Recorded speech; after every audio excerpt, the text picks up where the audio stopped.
Hulk, not so much. But, you know, there's parts when you've known them as long as some people have, it's you chalk it up to, oh, that's them. To people that don't know, they come in with the rep.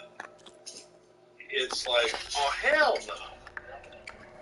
So, it just, yeah, if it happened, not good. On either one of the stories, not good. You're back. But I can definitely see Scott doing that. Very easily see Scott doing that. Do you remember hearing Austin's reaction about why even bother? He ain't gonna make it. Well, Steve didn't necessarily want to work with any of them. Not bad with that divider back there. He's come a long way since we first met. He had been there building this. They couldn't like I used to on be. top that they needed Terrified of the misstep. that spot And to the overseers. He has every right to And, be. you know, But after what I've the seen and learned deal with since Scott then, coming in, no, I don't know anything. it's so much more than what we're permitted. That's old. Diviners are supposed to seek truth, and yet so much is kept from us. Nash is not going to wind up getting a match at WrestleMania. There's been a theory out there that he was essentially the placeholder in case Scott wasn't ready to go. Is that the way you remember it? No, That should be the facility ahead. save him, but, you know, I'm sure that About Nash. We know Nash is not going to wind up getting a match at WrestleMania. There's been a theory out there that he was essentially the placeholder in case Scott wasn't ready to go. Is that the way you remember it? Find a way in. no, save him, but, you know, I'm sure that probably in the back of people's heads, but, you know, it was always, this is where we're going to go, but, Up here. save something. Well, Eric wasn't lying about Saving the that. rumors, at And least. I'm sure probably, you know, Let's look around. back of everyone's mind is if, you know, Scott doesn't go, you saw Kevin into that. But, you know, hold Kevin off to do that. There just wasn't anything else really for Kevin at that point either. Hey, it's Conrad. Hey, Lloyd. Why is the ground Be sure to shaking? hit the subscribe button and the That's not good. notification bell. Whatever it is. Whoa, that thing is huge. We'll have to take it out and find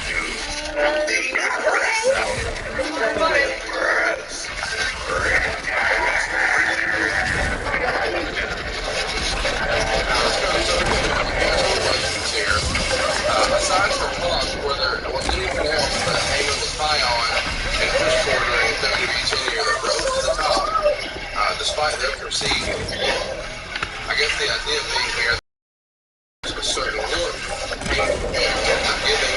When you think of someone that Heyman was an advocate for who didn't have the prototype WWE look, Ken Kennedy. there you go. That's not an all that you think of here. A classic from social media here. Any good rib stories about Paul Heyman? Yeah, I don't know off the top of my head. I really can't think of any. Off the top of my head, no, I can't think of Who had the stickiest of the icky? Paul Heyman or Brother Love? Well, Heyman was definitely more cool. You know what he's talking about there? No, I don't.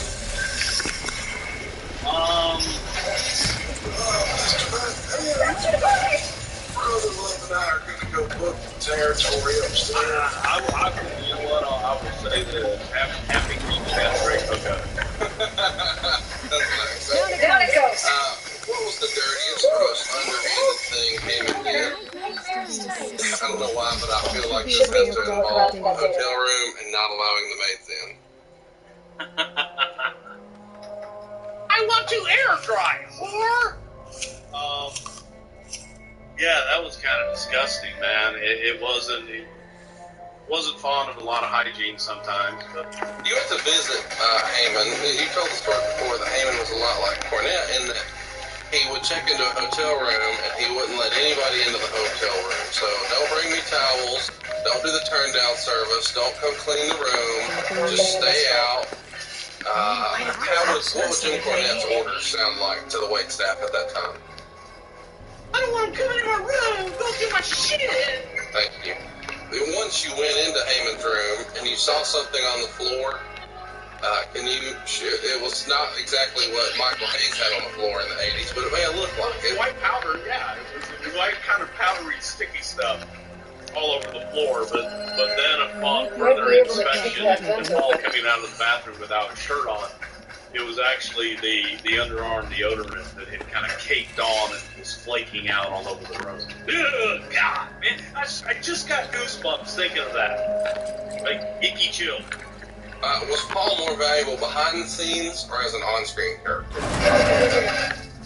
After you. I think overall, Paul probably behind the scenes. Did Paul really say fuck you to Stephanie in a meeting as cited in the book Hardcore History? What kind of friction existed between Paul and Stephanie? I do not believe that Paul Heyman would ever say fuck you to Stephanie. Don't believe that. And I never heard him do that, and I don't believe that that would ever happen. And if it did, then he would not be employed by the company right now. How would it sound if Paul was advocating for Brother Love to be introduced into the WWE Hall of Fame? Allow me this folly, sir. Brother Love is probably the most disgusting character ever to grace the television annals of the WWF. Other than me, he is the only manager that should be in the Hall of Fame. Soldiers laid out walkways and barriers first to protect us diviners. What was the most successful angle or storyline that you think can be attributed to Paul during his time in the WWE? See if it has anything on the board. I gotta, if you want me to go then or just overall? Because overall, I'm gonna say him aligning himself with Brock Lesnar is, without a doubt, one of the most genius things Paul ever did for himself, and that Paul did for Brock Lesnar. I was going to say, Brock benefited a great deal from that, too. They've done very well by each other. What was the initial reaction internally when SmackDown started to get more attention than Raw while Paul was on the writing team? Obviously, the boys were for it. Do you remember anybody in the office trying to minimize its success because Heyman was involved? Well, make no mistake about it. I think that regardless, they're going to minimize its success because it's not Raw. Right. And no matter what anybody tells you, while I was there, SmackDown was the B show. And it didn't matter who the hell was in that lead writer role. You were the B show and you were playing second fiddle to everybody else. Who traveled with Paul when he first came into the company in 2001? Paul traveled with us. Paul traveled with the creative. He was on the planes with us, and we all traveled together. So it was part of Vince, Stephanie, Kevin Dunn, me, Brian Wirtz, Dick. Here's a funny one. Seriously, how awful was that ponytail? Man, you can't even begin to describe it. But Vince hated the ponytail. Vince hated the hat. He hated the skullet. When I looked one day, and actually I think I may have been with you, and noticed that Paul had cut off the ponytail. Yeah. Was just finally, thank God, man, it's not 1970 anymore. So I think it was one of the best things Paul did was kind of shave the top of his head and get rid of those few hairs that were up there and cut the ponytail off. Have we told the story about when Paul was once asked if Brian was his son? Oh, God, absolutely classic. WrestleMania, maybe 18. Paul had to go and get a suit. Brian is not the kind of guy that likes to go hang out and likes to, he's not really alone, he just likes to do his own thing. And somehow Brian ends up with Paul, and Paul has to go get a suit. And while Paul is having the suit tailored, the tailor looks at Brian, who is there with Paul, and says, "Oh, is this your son?" Oh. And when you hear both of them tell us they are both equally disgusted at that thought. Heyman that Brian would be his son, and Brian the fact that someone could mistake Paul Heyman for being his father and that he actually squirted out of his nuts. Wow, how about the colorful language there? You Did it told say me anything bad? no, you didn't. You told me a story once, She and I believe this is real. but she had One of the very first stories we ever told here on the Christian show was about booking at Vince's house with Jerry Garrett. Once upon a time, you guys were all booking at Vince's house in Florida. Can you tell us your fun Paul Heyman story about booking at Vince's place in Florida? Well, there used to be a time when Vince's place in Florida was this big house. His backyard was the Atlantic Ocean. His front yard was the Intercoastal. Gorgeous. They tore that down. They built condos, high-rise condos. And so during the holiday season, Christmas time, December, January time, Vince and the family would always stay in Boca. So if you wanted to have FaceTime with Vince and we had our meetings, we would have to go to Boca and meet with Vince. Because the whole family was there, so it was, I guess, easier for us to go down there. So the first time that we go to the high-rise is up, and they've moved in, and so on and so forth. We all go up to the, he doesn't have the penthouse, he's got the one right below it. And we are in like the dining room area. And it comes lunchtime. How many of you dudes? It was Brian, Michael, Paul, me, Lagana, maybe 8 of us. So pretty good size condo. Not like a lot of people's beachfront condo. Yeah, we weren't staying there. We stayed like 20 minutes away in some embassy suites or something. Okay. No, we just went there to work. Oh, God. So the first day we go, we're in the house. It comes lunchtime, and Steph basically comes in and says, "Okay, guys, hey, let's bring it to lunch. There's really nice restaurants down the street. Here's some money."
video and building up to tell that story, and we were really hoping to capitalize on Road Dogg's singing talents beyond that. So that was going to be a major program for us moving forward. But it's now gone, so you just say, you know what? Fuck it. Next. What was Jeff's contract situation like that, to the best of your knowledge? I know he still had some time left on it. I don't really remember how much time he had left on it, but they were both still under contract. But God, you know, my feet to the fire, I don't have any clue how long he had left. So that goes down in July of '95, and he doesn't actually pop up in WCW. Instead, he winds up just working with the USWA and coming off the road.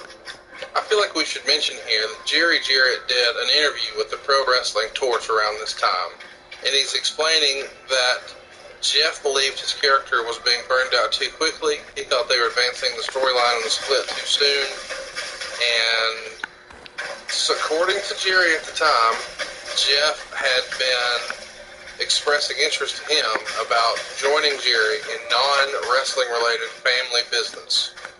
Quote, Jeff was unhappy with the direction of his character in the WWF. His departure was an accumulation of many things. He didn't feel like his character was being utilized where he would have longevity. Then compounded with the burn factor, there are now 24 pay-per-views between WWF and WCW. Your candle starts burning the second you're exposed in either of the two national companies. Everybody has a certain shelf life. He is out of the wrestling business as far as I'm concerned, and I'm delighted. I hope he sits out a year. With 24 pay-per-views a year, where are these promotions going to hatch wrestlers to fill the cards? This is not a power play. You have to talk to Vince about his dissatisfaction with the character and push for the last 6 months. Now Vince is telling people he didn't know Jeff was upset. As someone who sat in the promoter's chair, I would tell you, you know what to do when the office wants you to do it, or get out of the kitchen. Jeff expressed his views, didn't get a response, and then walked. Did you or anyone in the office pass around this issue of the Observer, or the Torch rather? Does anybody have anything to say about Jerry Jarrett taking a stance after not too long prior to this, being in the good graces of the company?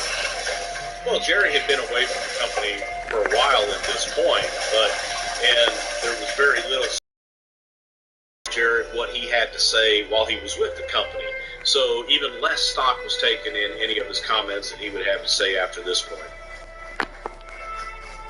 Eventually, Dave would write that as the week went on, Jarrett and WWF officials were at least still talking and trying to patch things up. And he believed that for most it would be an unforgivable sin just to walk out in the middle of a show, but that some folks within Titan apparently thought enough of Jarrett and the fact that he had been pretty much a model employee up to that point, that they needed to try to work things out. Do you remember that being the case, that you guys were still actively trying to put things together at that point? Yes, we were. We wanted to save it. We wanted to save it. We had a lot invested in it, and we really wanted to save it. Vince was pissed. From my vantage point, I was done. He walked. We had talked about it. We addressed all of his concerns, and I was ready to move on to the next thing. You can't allow yourself to get bogged down and let one guy just bring everything to a halt. So from our vantage point, and I say our vantage point, from my vantage point, Pat's vantage point at the time, was move on. Vince wanted to save it. And creatively, I wanted to save it. Business-wise, I was fucking next. Let me ask you this. There's rumor and innuendo out there that Jeff's stance at the time, and maybe some of this is from his dad getting in his ear, or his dad being a consultant for WCW and thinking he can just make a power play. But supposedly, he was upset that he was dropping the Intercontinental title and being exposed as a fraud as a singer, both in his hometown and all on the same night. He felt like that was just too much in his hometown on the same night that would be difficult for him to overcome. Could you see that, or do you think that's just unfair? I think that is paranoia, and I think that Jeff Jarrett, the promoter and owner and creative person that he is now, would share my point of view that was the best thing for his career to do at that time, and that it would only help his career doing all of those things. Losing the championship, being exposed, his world is crumbling down around him as a heel. And not only to do it, you do it in your hometown. And again, it was the birthplace of country music. You know, it was the home of country music in Nashville, Tennessee. What about Jeff Jarrett's hometown? Does she humiliate him in his hometown? No, it was in Nashville, where country music is synonymous with the name of Nashville. To be exposed that, hey, it's not him, it's this other guy. And then for the heel, the revenge that he's going to extract on the guy that he brought in, his viewpoint, a heel viewpoint, brought into the business, brought along for this ride. I thought it was, I don't believe that Jeff saw completely wrong in that way, 100%. So let's talk a little bit about the video, because one of the reasons you guys were trying to make this work is you guys spent a boatload of money on the video, and allegedly we're going to try to sell this song in a big way. How are we going to get across? Do you remember that being the case? You guys had plans to try to, sell the song beyond just throwing it on that CD. Oh my God, absolutely. Not only that, we had planned on doing an album with Brian James. If you had to ballpark, how much money do you think you guys as a company had invested at the time in the Jeff Jarrett video? God, I have no idea, but it was a ton of actual hard dollars in the video and the production, recording, and not only that, all the time we spent investing in it on television. And those are real dollars, real money that you just can't get back. This is a lot higher up than I thought. Millions if you look at the amount of time that we invest in television time over that whole period. So it was a lot because it was a big story. Something that we invested a lot of time in. It's kind of tough to sell it if neither the singer or Milli Vanilli are there, right? I mean, yeah. If you guys there, it's hard to sell. Yeah, you got nothing. But you never had a conversation. Who was keeping the lines of communication open with Jeff during this time? J.J. Dillon and Ben Swerve. Mainly J.J. J.J. had a relationship with J.J. Let my family save your family some cash. Perfect credit, need money out of your pockets, but we will save you money. It's not a matter if, it's a matter of how much. Save with Conrad.com. All right, time out. Now this is what I'm looking forward to talking to. You and the Road Dogg walk out on Vince McMahon, and I think the big idea was we're going to jump to WCW, but that's Up this way. You wind up having to sit out your contract. I think your dad even did a torch talk back in the day, and there was a lot of discussion in the business, the inner workings, if you will, about his perceived influence on your career at the time. Looking back, I know we're going to do a whole episode on this one. If you had this to do over again, would you change anything? I mean, look, at my age now, and my life experiences, and me just understanding the fundamental pillar of any relationship is open communication and often communication. That's where it broke down. Completely broke down. I really think that I would have voiced my opinion at least loud enough that we'd been talking about this since then. But if I would have voiced it loud enough, then I would have maybe, hey, You can do it, okay? Just don't this look down. whole situation in there. Right. Of course. The bride walking out. The tower. Should be able to cross over. Okay. Creative differences, and I really thought it was fun. And I want you to have it. I'm going to flip them on and I'll do this often. I believe this is the last again, this is the whole podcast. Me and Brian got together, he was a little mass.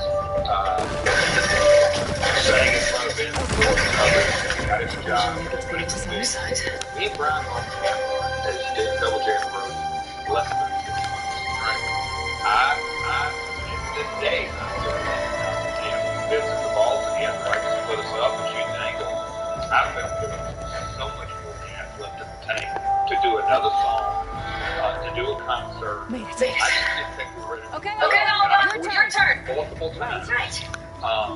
But not loud enough. Aloy, Certainly, can you watch me and make sure I do I this was right? going to say, I'm not up for this. I'm going to lose the title, Sean, and I did. And my track record sort of speaks for itself when it's time to Come on, do Oliver. the honor. You can do it. It's but okay. I'm It's not okay. doing the angle after. And it literally was that. Please Brian don't was break. to say, Brian, you make the decision that you want to do. I'm leaving, but you don't have to. There's a whole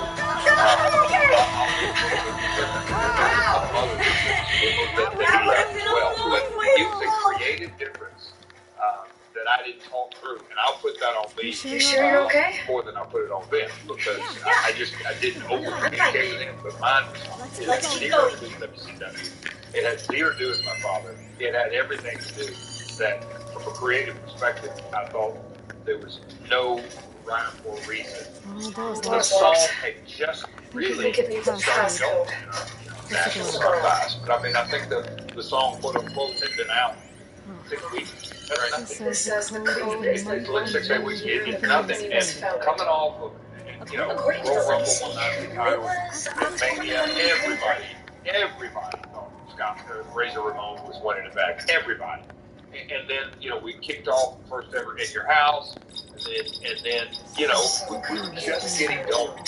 So, It is the 10th month of the year. go ahead. I'm excited for us to talk about it, but I really do. Got it. Got it. I mean, I should be unlocked now. it's fun to go back and sort of re-look all this, and I know we're going to do a lot of that on My World with Jeff Jarrett, which starts Tuesday, May 4th. But in regards to this in particular, I'm just fascinated by Vince's insistence to break you guys up, and how that almost feels like a WWE thing. I mean, you're raising the family, said about her business a few years ago, the Shield, but this is another example of it. There's a lot of other examples that we can break down on My World. Cost reduction strategy. We're talking about people's lives here. I did SUMs over you're on the Thompson, thanks for checking out the podcast here on YouTube. Be sure to subscribe. I've spoken to the president. About Save with Tom. They're complimenting Jen to other incidents within acceptable parameters. We're moving ahead with Leviathan.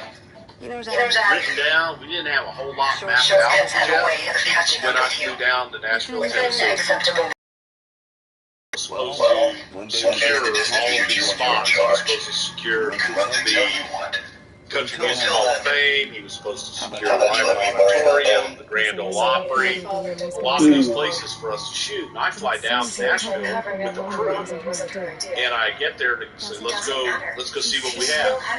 And after I saw the spots, Keep going. like the Hall of Fame and the Opry and all this stuff, I would then get back with Vince and try and come up with some vignettes. When I got there, Jerry had nothing. He hadn't spoken to anybody. He hadn't secured any permits. He had nothing. There's a ladder in that shaft, but it's So locked. I call Vince back and I'm like, this is going to be a run and gun. But I don't have access to the Grand Ole Opry. I don't have access to any of these places. Met with Jeff, talked to Jeff, and Jeff said, because I know some people, we'll just go up and I can talk to some people and probably get some of this stuff done. But it was on the phone the night before we started shooting that we came up with the whole JEFF, JARRETT. Who is we? You say we? Vince and I. Really? So it's just you two talking about what to shoot, what to do, and then somebody freestyle spelling the name, like instead of like the Mississippi spelling. Chance of falling to my death. Well, I kept. Okay. Oh, God. And Vince said there's got to be something with those double J's. Jeff Jarrett. There's got to be something there. Spell it. He goes, let's spell his name. And I kept spelling it JEFF JARRETT. Spell it again. JEFF. Jarret. Double J. He says everything's a double with him. You know, the next. And I was born. I was at the Holiday Inn in Nashville, downtown Nashville, on the phone with Ben. That's how we came up. Wow.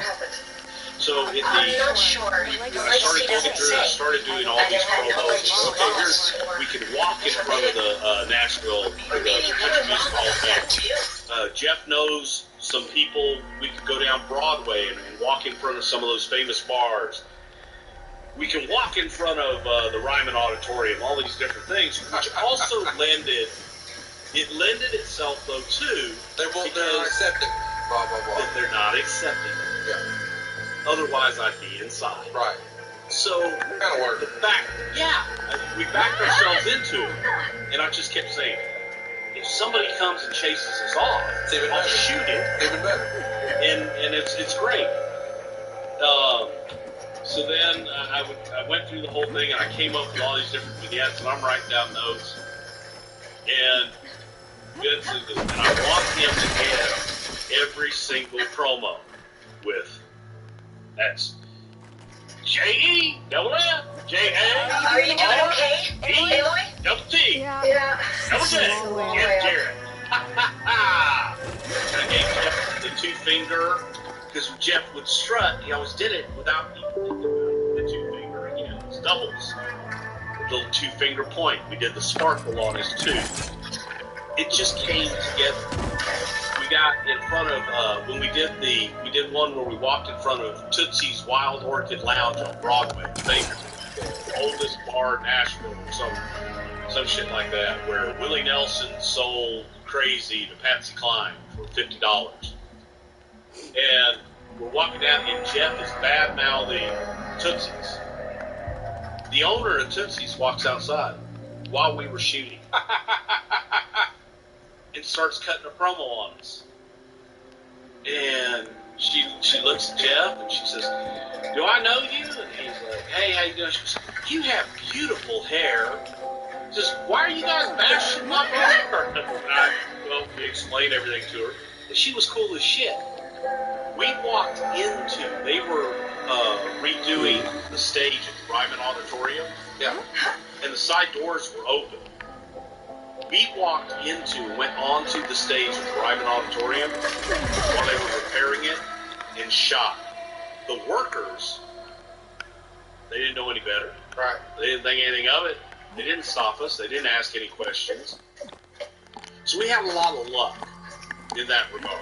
That we stumbled into some good shit. We went to Tony Conway's place. Tony Conway, Buddy Lee Promotions in Nashville, Tennessee.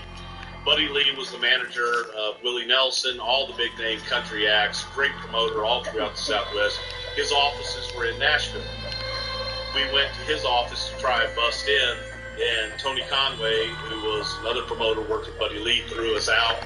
And that's where we came up with the deal. Kerwin Sylvies, give the nod to Kerwin, is we were in the elevator.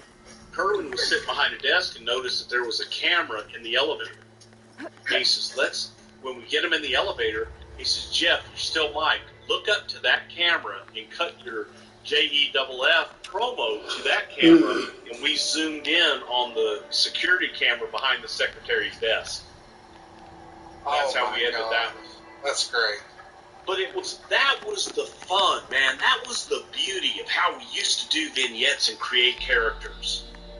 Jeff had input, and we were out there creating as we went along. And there weren't a bunch of scripts, there weren't a whole bunch of words he had to memorize. It was a feeling. It was, tell me this story. Tell me that you are the greatest of all time, and Nashville is so jealous of you that they have turned their back on you and they're shutting you out. But you won't be shut out in the WWF. That's JEFF, J-A, double R-E, double T, double J, Jeff Jarrett. Ha, ha, ha. He said that so many times that we were saying it in our sleep. You're wound up right now. You're having a good time talking about this. Is this one of the last times you got to shoot vignettes like this because you're talking about it with a lot of Well, I talk about it with a lot of appreciation because it's just so fun to create with talent that embraced the opportunity. And some people might have looked at it and said, you know what, I don't want to do that. I've been a wrestler. Jeff Jarrett, he embraced it. He had fun with it. And we were able to create on the fly. I also had the freedom to create on the fly. I didn't have to sit there and get on the phone and call Vince and say, he'd like to say the instead of the. Is that okay? No, damn it, I want it to be the.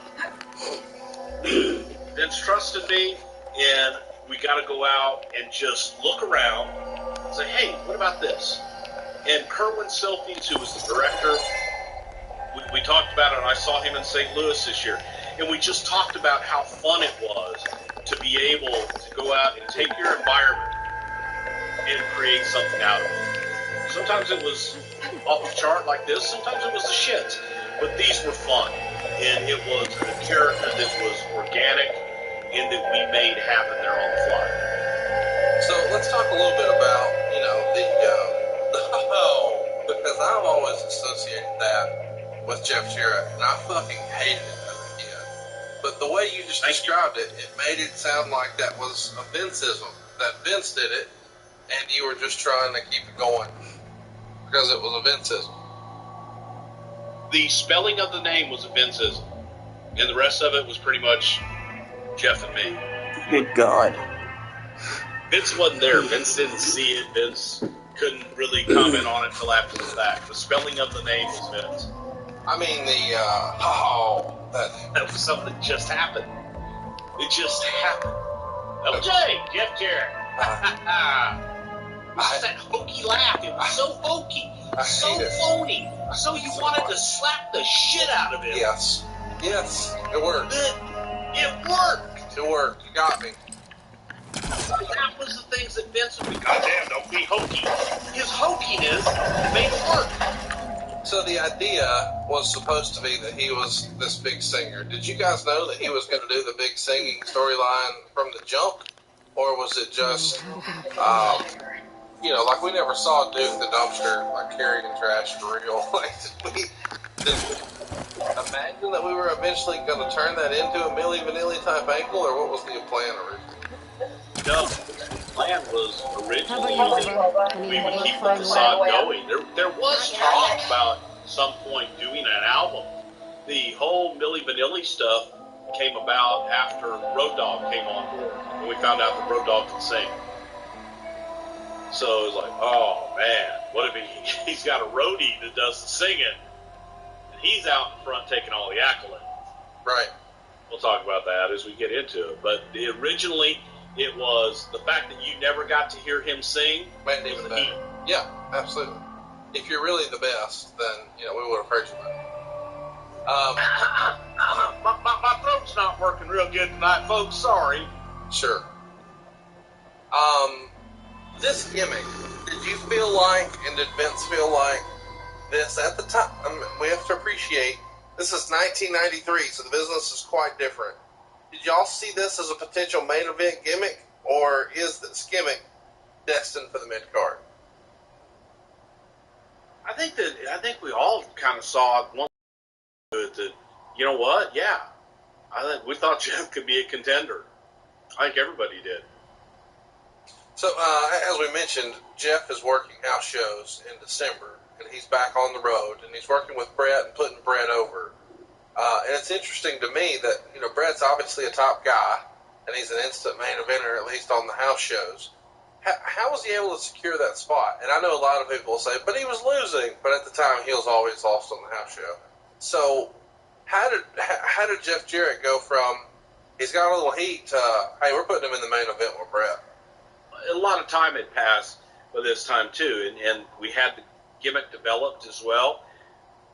The one way for people to accept you as a main eventer, you put them in the main event. Absolutely. You put them in the main event with the main eventer.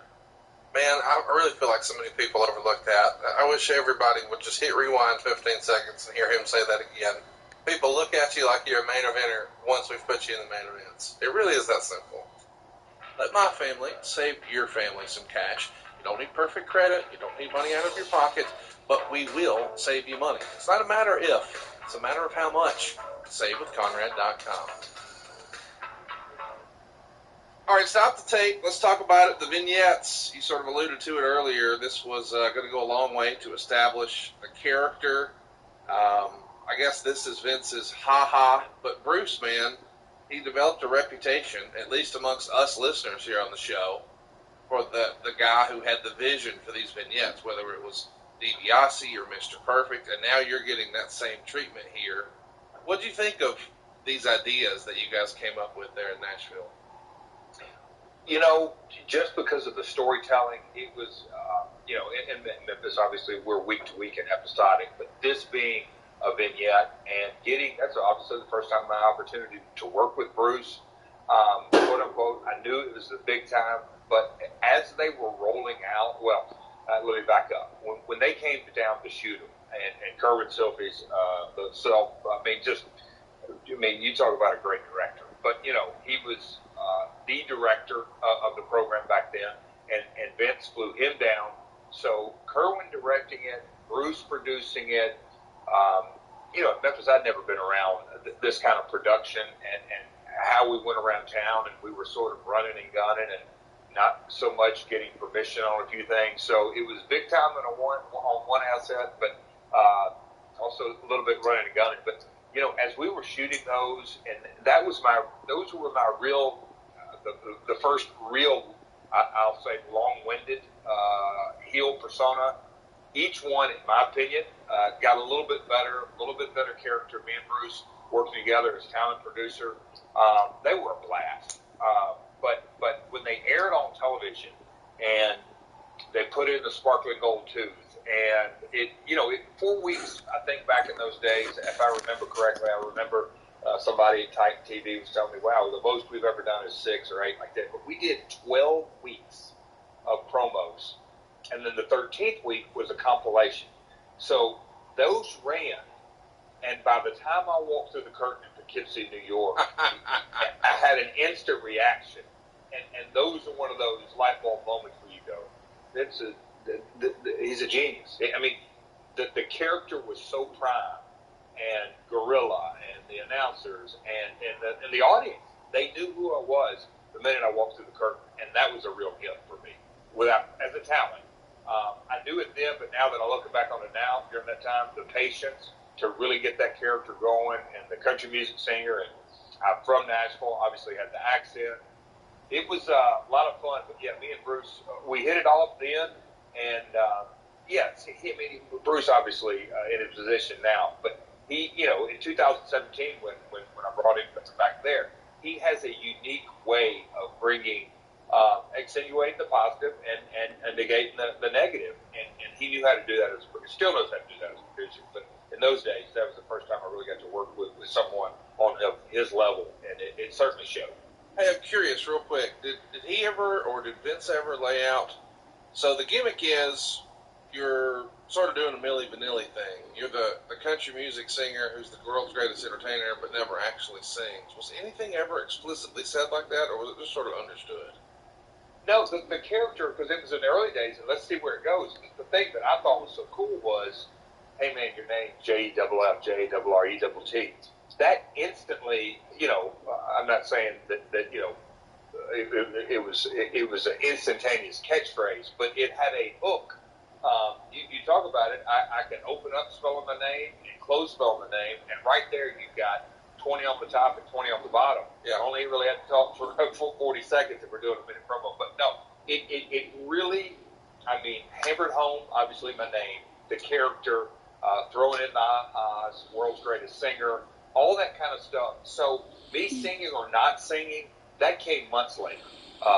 It was, you're going to be a guy that's going to take over country music, but because I grew up in Nashville and the corrupt politics. And at that time in the 90s, country music went from a whole different level. 80s country, and country music fans will know this. The Hat Acts of the 90s exploded. Namely, a guy named Garth Brooks. That's right. There was Clint Black and a bunch of others. But country music went pop. Those were the early days when it really went pop and was really exploding. So the timing of all that and the character it just fit because WWF's New York City Slicker and all that. It really, really gelled. The character, I'll say this, fit within the promotion, and that Rock and Stone Cold, Mick Foley, D-Generation X. It defined the Attitude Era. Well, the New York promotion, and me being a Southern guy talking about country music, it was oil and water, and the people knew it, so I was easy to hate. One more thing, I'm making this show even longer. We started at 4 hours before I remixed it, but the spelling thing and the aha, are those all you and Bruce just freestyling? Or well, the spelling, Vince originally was like, he's got a unique way about it. Have him spell it out. But then Bruce was saying that, I was thinking on it, and then just as we started getting that rhythm, J-E-double-F, J-E, I mean, you just can't. It was really cool. We had a lot of fun because a guy spelling his name, God almighty, you want to smack the taste out of my mouth. Immediately. It was good heat. Well, we hope you're enjoying it. Let's get back to it. Something to Wrestle about Jeff Jarrett. Hey, it's Conrad Thompson. Thanks for checking out the podcast here on YouTube. Be sure to hit the subscribe button and the notifications bell so you get a notice anytime we upload some new content. And go save yourself some money right now. If you're in a 30-year loan or you have credit card debt, it's not a matter of if I can save you money. It's a matter of how much. Find out right now for free at SaveWithConrad.com.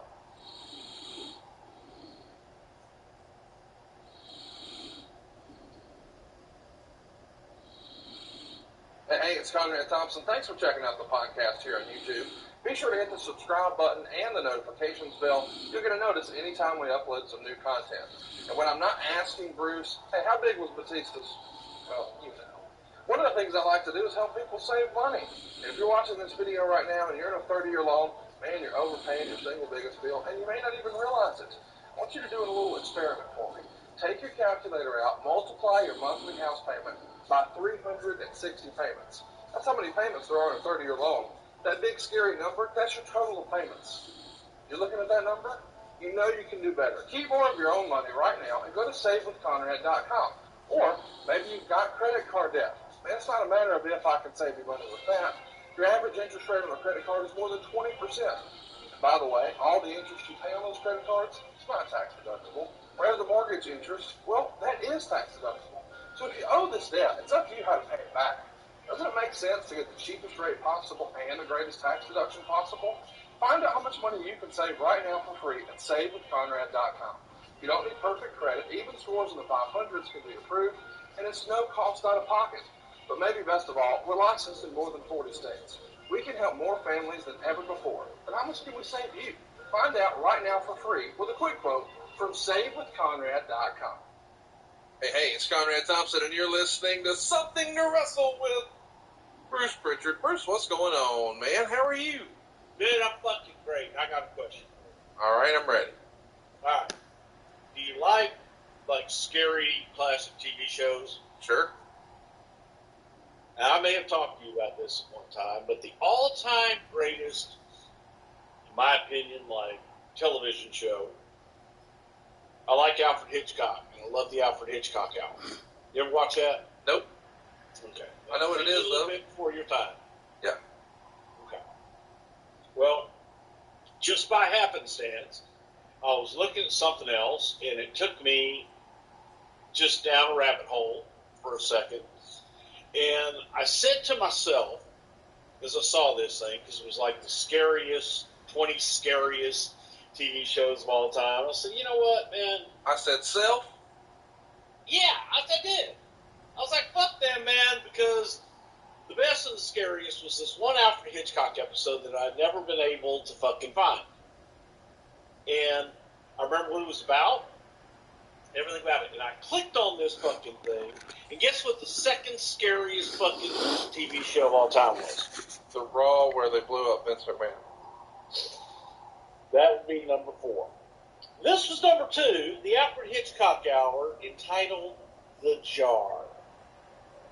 And it is about a country boy that goes to the fair, and he goes to the sideshow, and in the sideshow is an attraction called The Jar. You have to look at it. You have to try and guess what it is. What does this jar symbolize? What is a jar? What is inside the jar? And this guy stands there for 3 hours. He looks at it, can't figure it out because it's just so mesmerizing. And then the little fella is a little person. Older guy looks a little like Sky Low Low. Actually, fuck, it may have been Sky Low Low for all I know. See how I made that rhyme? Yep. Okay, well, now it's time. I'll tell you about the jar. And then he sells this jar to the country guy for $12.25. And the way that he does it, there are so many things in this episode that are the business related. Because it's an old carnival. He's an old carny guy. And he asks the guy, he says, boy, he goes, I don't know how much people would pay for something like this. And as the carny goes on, he goes, I don't know, $2. And the country boy smiles, big grin on his face.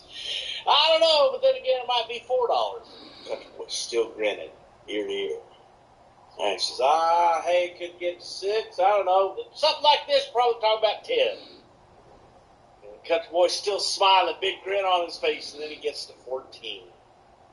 And the country boy gets a real sad look on his face because he realized that's when the carny knew. He goes, okay, somewhere between 10 and 14 is my sweet spot as to how much money this boy's got in his pocket.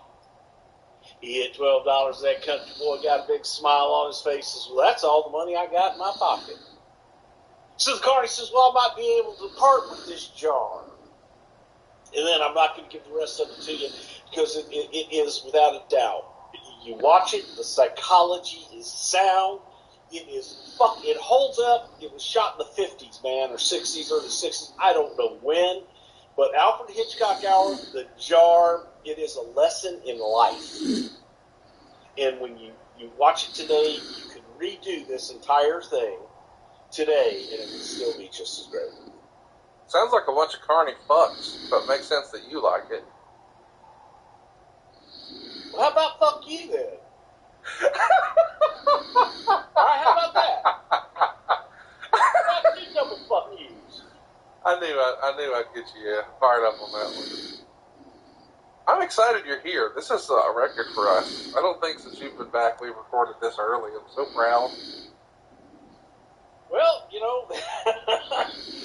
there's first and only time for everything. Well, let's not ruin our You opportunity. got a lesson in the jar. Dude, I cannot believe, as long as we've known each other, that I have not told you the story about the jar. No. Now, you've told me a story. Remind everybody again the story that your brother wanted you to watch a movie. And you were like, I don't get it. He said, go watch it again.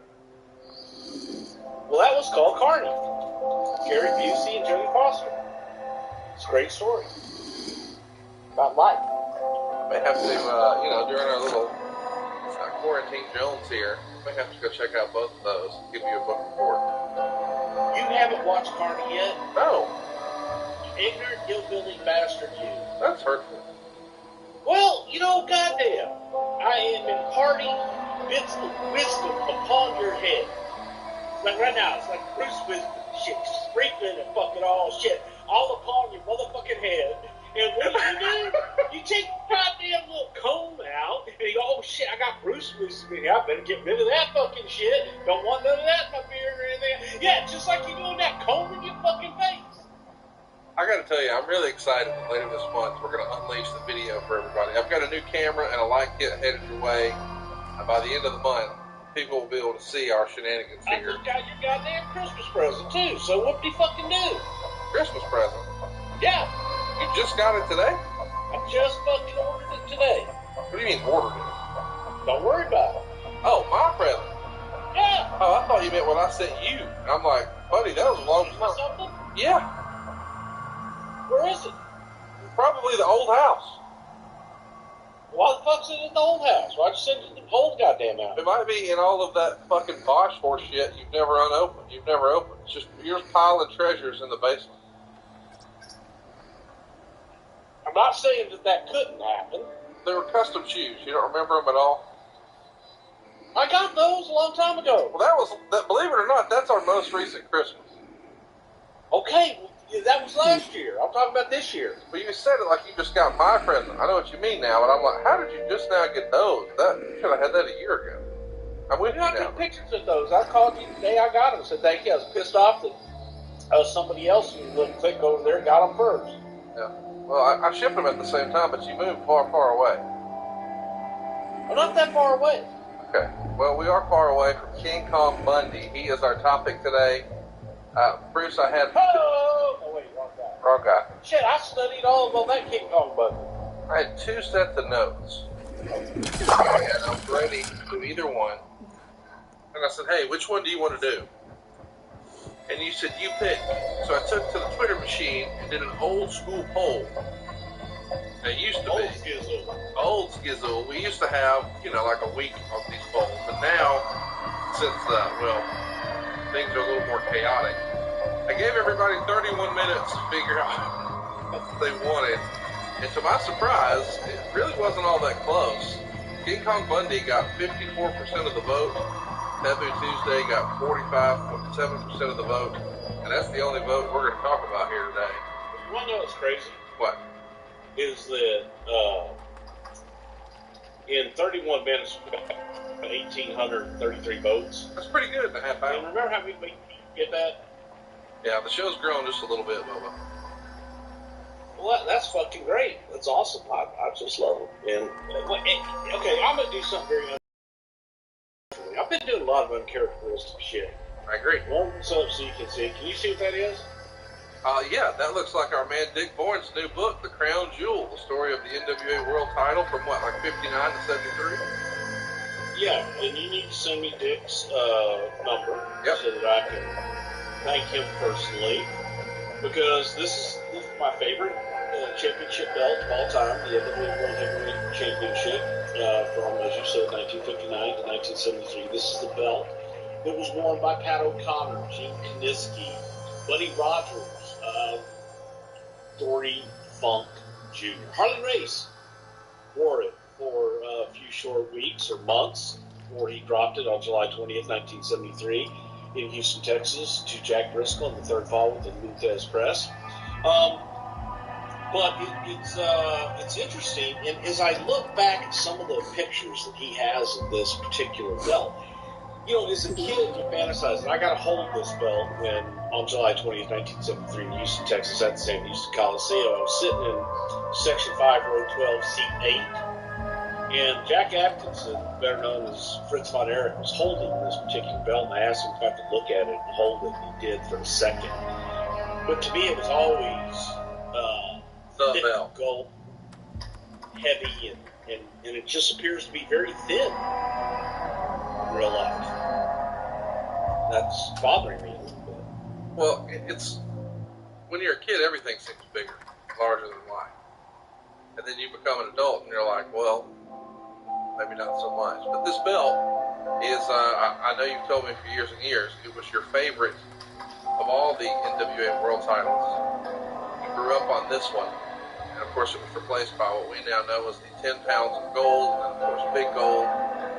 But this was like your one. So when Dick told me he was doing a book on this, and he sent me a copy, I said, hey, did you send one to Bruce? And he said, man, that's a great idea.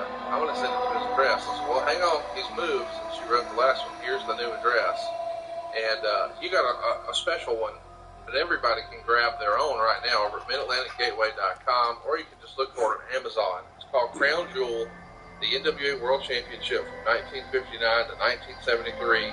And our old pal Dick Bourne, who did the Horseman book, he did the Big Gold book, he did the 10 Pounds of Gold book.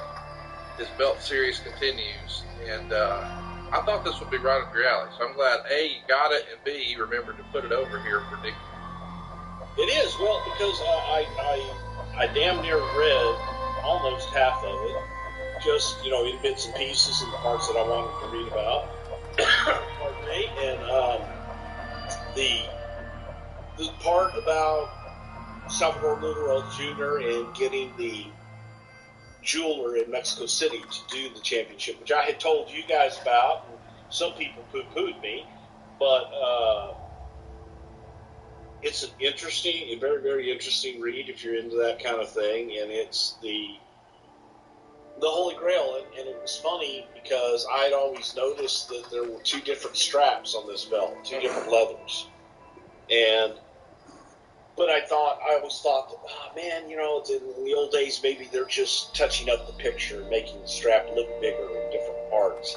But the leather that Dory had on his was a much softer leather than normal championship belts at that time. And I always thought that was cool as hell. Don't know why, but, you know, Thesz taking the belt. And then the fact that the globe, the world globe on the one when Dory got it, that came off. And for years, I always thought that it was all just one piece, and it wasn't. That's freaking me out, too. Really cool book. So anyway, check it out. Over at Amazon.com or MidAtlanticGateway.com. Shout out to Dick Bourne, one of the best wrestling book writers around. Yes, sir. I highly recommend it. Let's talk about why we're here. It's King Kong Bundy, the walking condominium. Devastation himself. Some of the names he used to describe Christopher, better known as King Kong Bundy. Did you ever call him by his real name, or was he always Bundy? I used to call him Chris, yes. Chris Palace. Palace, I believe. Palace, I don't know how the hell you say it. But I used to call him Chris, yes, because he was a very down-to-earth guy to me, and that's how he referred to himself. So he was always just Chris to me. Nice guy. We're covering him today because tomorrow would have been his 65th birthday. Born on November 7th, 1955 in Woodbury, New Jersey. He grew up with 2 sisters and 3 brothers. As a young man, he attended Washington Township High School in Sewell, New Jersey. And a heavyweight wrestler on the team, winning 2 regional titles. His brother Jeff also wrestled, which likely made him even more competitive amongst each other and everyone else. Bundy winds up graduating high school in 73, and then it's time to look at the wrestling business eventually. He winds up at the Monster Factory in New Jersey, of course trained by the famous Larry Sharp. He had his first match on March 7th, 1981 for the World Wrestling Federation. Hell of a place to debut. A lot to unpack here. What can you tell us about New Jersey as just a breeding ground for wrestlers? You know, in college football, historically, guys look to Texas, Florida, perhaps California. Those are like prime real estate areas for recruiting. Is New Jersey, Minnesota, it feels like it's on a short list, Jersey is, of places where a ton of great wrestling talent that we all know and love are going to come from. Well, at the time, there were so few places that you could go. There were no wrestling schools per se, with very few exceptions of Larry Sharp's Monster Factory, which was in New Jersey. And if you wanted to get into business and you didn't have that in, then that was one place that you could start, because Larry would definitely take your money, and Larry would definitely put you in a class to, quote, learn how to be a wrestler. That was the reputation of Larry Sharp. Larry had a few students that made it, Bundy being one of them, Bam Bam Bigelow being another one. But it was also the reputation that Larry would take your money and weed you out pretty quick as well. But then he also was one of those guys that if he trained you and you made it, if Larry got you booked, then Larry was going to take a percentage of your money, quote, for the rest of your career. Byrne did that. You know, there were different guys that did that. That was also kind of part of the norm. Some people were okay with it. Some people frowned upon it. Let's talk about some of the Larry, names. you know, one more time. I'm sorry, I thought you cut your mic off there and you were going to burp or fart or whatever it is you do when you do that. I had to cough, Connie. Okay, sorry, you got to get hot. I just thought when you were relieving yourself, I could talk, but you're still going. I'll just be quiet. See, I tried to do it quickly so that there would be no interruption, but I obviously wasn't quick enough. But I think that the biggest thing that we have learned about this is that King Kong Bundy made his wrestling debut on my birthday. Let's talk about some other names who went through the Monster Factory who were trained by Larry Sharp. The Godfather, Kevin Von Erich, Virgil, Tatanka, JT Southern, Sheamus, Rocco Rock, Raven, the Pitbulls, Balls Mahoney, Headbangers. Chris Harris, Sanjay Dutt, Chris Candido, D'Lo Brown, Tony Atlas, Big Show, and if I'm honest, I think the first guy I ever heard associated with Larry Sharp's school was Bam Bam Bigelow. And I do think it's kind of fun going back through history, how many big guys, whether it was Big Show, or it was Bam Bam, or it was Balls Mahoney, or King Kong Bundy. It's Larry Sharp knew how to pick some Miracle Grow level dudes. That was business at that time. If you were larger than life and a big, giant sort, then the chances of making it in the business just based on your size was a lot more probable than it is today. And Larry did train Kevin Von Erich, to my knowledge. Kevin Von Erich was trained in Dallas with his old man. And maybe, you know what, maybe Kevin did go up there for some finishing touches with Larry. And same thing with Tony Atlas. To my knowledge, Tony was trained with the Andersons and some other folks. But then again, he sure as hell could have been trained by Larry Sharp. Larry was one of those guys. Larry was a wrestler with Fallon Ditch in New Jersey. And was able, Larry was quintessential, just showman. He was a super nice guy. However, a lot of people didn't like Larry. A lot of people just felt Larry was full of shit. And Larry was always super, super duper nice to me. And it's like, okay, you have the reputation for taking people's money and doing shit. Well, if you had that reputation and you didn't like it, then don't do it. It's kind of simple. We should mention his debut match here. He works as under the name Chris Canyon. It's a house show loss to S.D. Jones in Baltimore. It's kind of fun though. Chris Canyon. Somebody else. The elevator might Very simple name one day. By 82, he's going to join World Class Wrestling. And around the time the company was changing the branding from Time Wrestling. Von Erich family developed into Big Daddy Bundy. Shirley Crabtree's wrestler nicknamed Big Daddy. Looks like there's another floor above. Started as a babyface with a full head of hair. Okay, I'll meet you Bundy up with a there. full head of hair. It's hard for me to even imagine. Yeah, it did. It looked like a thing. I think the reason, at least, I don't know if it's the reason, they did a head shaking deal with Bundy. But when you looked at Chris, he looked like just a kid, just like a big baby with the hair. And originally they brought him into Dallas as like a country boy. And he wore the overalls and shit, and he was going to fight Fritz Von Erich, David and Kevin Von Erich, and by God, he was just a good old country boy from New Jersey that came in, and he was part of the Von Erich clan when he first came in. He's going to be recruited by Playboy Gary Hart, dramatically being reintroduced as King Kong Bundy, with the Big Daddy portion of his moniker replaced by the name of a cinematic monster, King Kong. He's also going to be wearing the black singlet for the first time, and this is going to sort of signify this new character change. He loses his hair during the feud, and that adds to his signature look and heel presence. How important do you think it was that Bundy go bald for his career? Now, I know that sounds silly, but I heard an old shoot interview with Bundy once, which was kind of funny, where he was talking about how, you know, if you make your money as a body guy, it's a pain in the ass, because when they see you 20 years later and you don't look quite like you used to, well, they feel like they're getting gypped. But when you're a big, fat, bald slob, and they see you 20 years later, you feel exactly as they remember.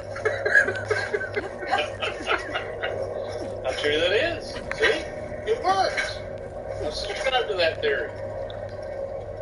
But the whole ball There you are. really set it off. They're going to have some major shows, of course, in World Class. The Fritz Von Erich retirement show was a major event. It's at the Texas Stadium on June 4th, 1982.